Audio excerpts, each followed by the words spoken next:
இப்போது நம்ம ஒரு மசாலா டீ போட போகிறோம். முதல்ல அடுப்பில் பாலை வச்சுட்டோம். இங்கே பாருங்கள், ஏலக்காய், கிராம்பு, பட்டை இலை, இதுதான் இன்றைக்கி நம்ம மசாலா டீ போடுறதுக்கு நம்ம எடுத்து வச்சுருக்கிற ரெசிபி. இந்த கிராம்பு வந்து நம்ம பல்லு ஈறுகளில் இருக்கக்கூடிய கிருமிகள் அழிக்கும். பூச்சி கீச்சி இந்த மாதிரி வாய் துர்நாற்றங்கள் இதையெல்லாம் போக்கும். மேலும் இந்த அதே மாதிரி ஏலக்காவும் அப்படித்தான், வயிற்றில் இருக்கிற புண்கள் எல்லாம் நீக்கும், புண்ணு இல்லாமல் இருக்கும். இது வந்து நம்ம நரம்புகளில் இருக்கிற இந்த வாய்வு நீருன்னு சொல்லுவாங்க இல்லையா, வாத நீர், வாய்வு நீர். இப்போ பெரும்பாலுமே ரொம்ப பேருக்கு அடிக்கடி தலைவலி வரும். தலைவலி வந்து அவங்களுக்கு சைனஸ் தலைவலி மாதிரி இருக்கும். என்னதான் மாத்திரை போட்டாலும் அவங்களுக்கு அந்த தலைவலியெல்லாம் தீராது.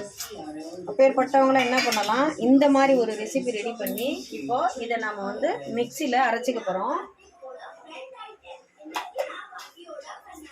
இப்போ பாலில் டீத்தூள் போட்டோம், அது கொதிக்கிட்டோம். அதுக்குள்ளார இந்த ரெசிபி இந்த பாருங்க, நான் எப்படி அரைச்சி எடுத்திருக்கேன்னு சொல்லிட்டு ரொம்ப நைஸாக அரைக்கக்கூடாது. இது வந்து ஒரு முக்கால் பதம், அதாவது முக்கால் பதம் தான் அரைக்கணும். கால் பதம் வந்து கொஞ்சம் நரன்னு இருக்கணும். அப்போ தான் நம்ம டீ போட்டு வடிகட்டும் போது அது கரெக்டான பதத்துக்கு நமக்கு வரும். ஏன்னா ரொம்ப நரன்னு அரைச்சிட்டா டீ வந்து ஒரு மாதிரி கொலன்னு குழம்பு மாதிரி ஆகிடும்.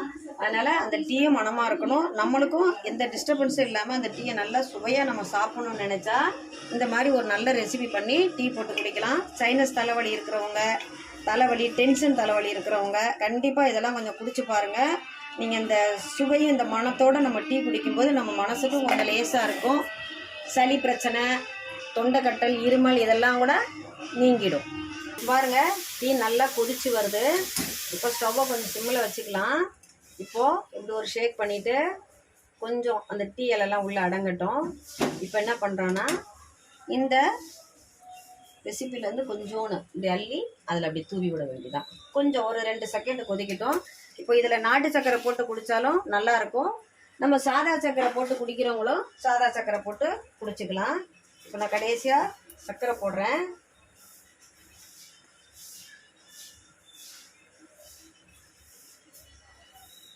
அதுதான்.